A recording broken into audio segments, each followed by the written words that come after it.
Cameron Stewart, who's entertaining, joins for this one. Shedeur Sanders. He was at pick 22. I believe they started showcasing him as Mel Kiper's number one player available. Maybe did he wait that long? Before. It may have been a hair before because Mel had his number 5 prospect overall. And some mock drafts a couple weeks ago had Shedeur, in their top 10. Mm-hmm. ESPN was egregious with this, from Mel Kiper yelling, and he was disgusted. And yes, this is not a good thing. And I'm also frustrated and mad with the way it was handled by NFL teams. Mel Kiper made it a lot about himself, it seemed, and Reese Davis yelling across the table at Mel, and then another guy yelling at Mel. Just across the board, they took a lot of attention away from a good athlete and turned it more into a joke, a show, some theater. I think ESPN just really sucked with this entire deal. Yeah, and it starts at the top of the draft. Like, as someone who has followed the draft kind of coverage the last couple of weeks with a favorite NFL team picking in the top 5, you do that. It became apparent a week or two ago that Shedeur was not going to be in that top 4. And that if he wasn't, that he was going to slip. And yet, when I turn on the draft, the Titans are on the clock for 1-1, pick number 1 in the draft. And all I'm seeing is Shedeur Sanders highlights. And I'm like, this is odd, right? I get it, right? He's got the last name. He's got the dad. He's got the prolific college career. I get it. But I'm seeing nothing on Cam Ward, who's going to be the number 1 pick in the draft. And at the end, Mel Kiper's like, yeah, my pick's Shedeur. I'm like, is this guy serious? And it obviously snowballs from there until, what was that, day 3, when there's just a complete crash out, complete meltdown, where Mel Kiper is saying that the NFL does not know how to evaluate quarterbacks. They haven't known that for 50 years. Of course, Mel has. He had Johnny Manziel as the number 1 pick. He had Blaine Gabbert being better than Cam Newton. He had Jimmy Clausen as the best quarterback in the draft class, or else he would retire. Mel just seems like a guy who reads the comments. Let's say that. And this was a blow up at the end of that kind of process. But you're right. It's like, at the end of the day, it's just not taking Shedeur for the player that he is.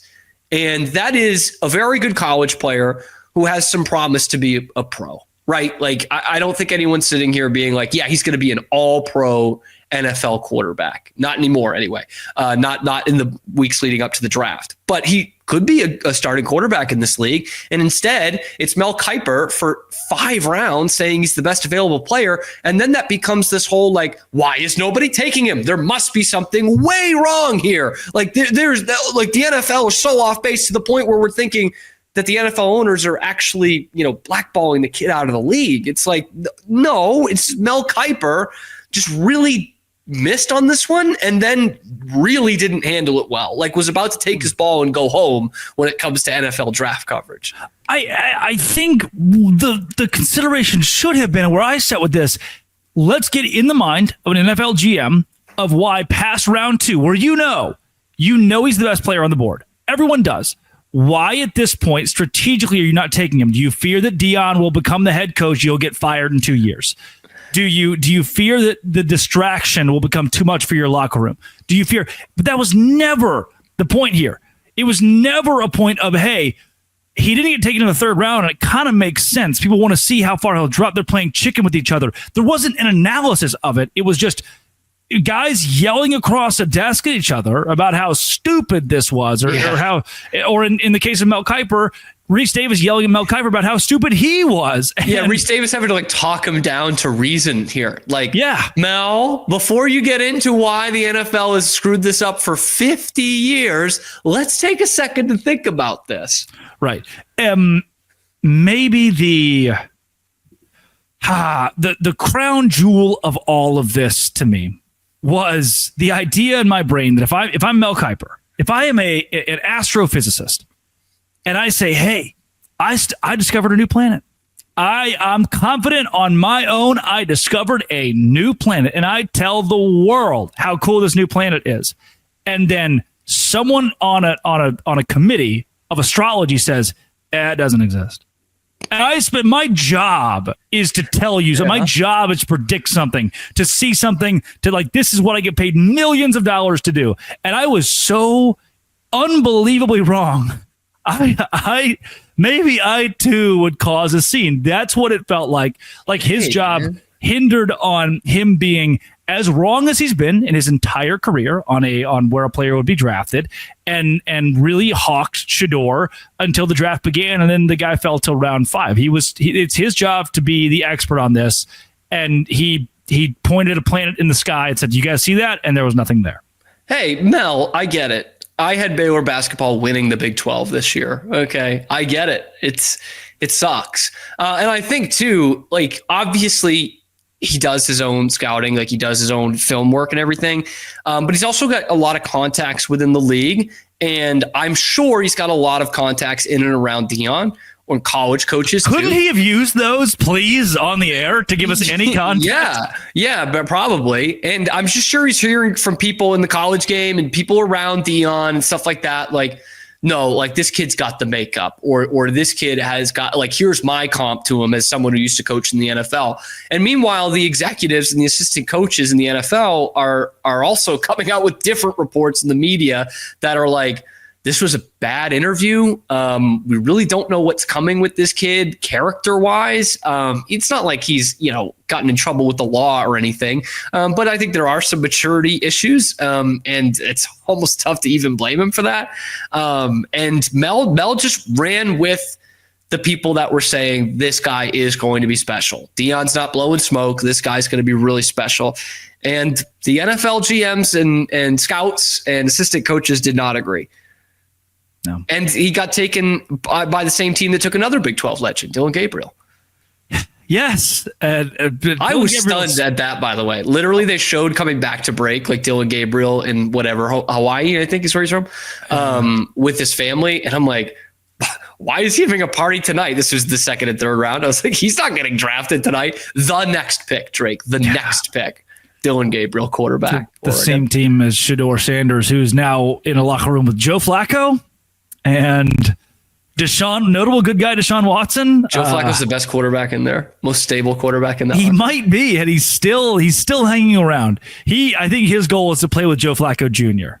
He's got a real Frank Gore thing going on, real LeBron thing, Gore thing happening right now. I've always said about Joe Flacco, he's got a LeBron complex.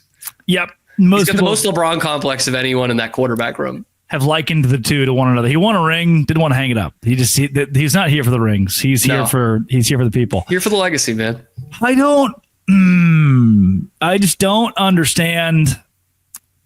To me, it got to the point, and no one really brought it up. What was the point, by the way? What was the point where you were like, how is Shedeur not gone by now? Definitely end of the first round. And then it became a mayonnaise guy, Will Levis. Will Levis, yeah. You're like, okay, first 3 or 4 picks. Kevin Borba said it, which I thought was really funny. He told his girlfriend, he's like, hey, we'll go to dinner. We'll go on a date tonight. He's going to go in the first 4 or 5 picks in the second round. We're good to go. And he was there till the 5th round. I definitely... You're still waiting for dinner, man. It became a weird deal when we got to the second round. After the second round, it became, turn the TV on. Somebody turn the TV on. And pick by pick, it was, okay, the Cardinals, could they use a quarterback? Okay, maybe. At that point, you're like, teams are looking at depth quarterbacks. Like, you're not talking about a starter at that point. Almost anybody can take a quarterback at that point. Tyler Shuck comes off the board, and was weird. What was that? There was some momentum towards that, so I wasn't too stunned. But like, also as a football fan, you're like, really? And Dillon Gabriel, I just couldn't. I was like, wow, that's bizarre. So I definitely believe the third round is where I was, okay, something's gone bad wrong. And I'm watching it with a bunch of people, and we're all pick by pick going, okay, Seattle, this is it. This is the one. Pick 76. This is the one. And then it never was. And then I told the story on the show yesterday, but we're at Clemson, getting ready for the Banana Ball game, ESPN 2, like a lot of pomp and circumstance here. We're overlooking at 3 p.m., 20,000 people in the parking lot waiting to get in. Like this just chaotic thing as they're about to take in this Banana Ball game. And the vice president of the company looks over at me and goes, crazy, isn't it? I was like, yeah, man, built a lot here. We've come. This is wild. He goes, I mean, the 5th round. It had superseded everything in front of us. We just couldn't. It was hard to fathom what was occurring. Oh, there's the kitchen noise. Hard to fathom what was occurring. over the course of the weekend with Shedeur Sanders. ESPN handled it terribly. That's Cameron Stewart of Locked On Baylor. You can follow him at Real Cam Stewart. He had to mute his microphone because his girlfriend's cooking stuff in the kitchen, making a whole lot of noise, and has no regard for when he's trying to do his job with Locked On. This has been It Always Will Be Locked On. Thanks for making it your first listen every single day. A crossover with Baylor and Dose Grande.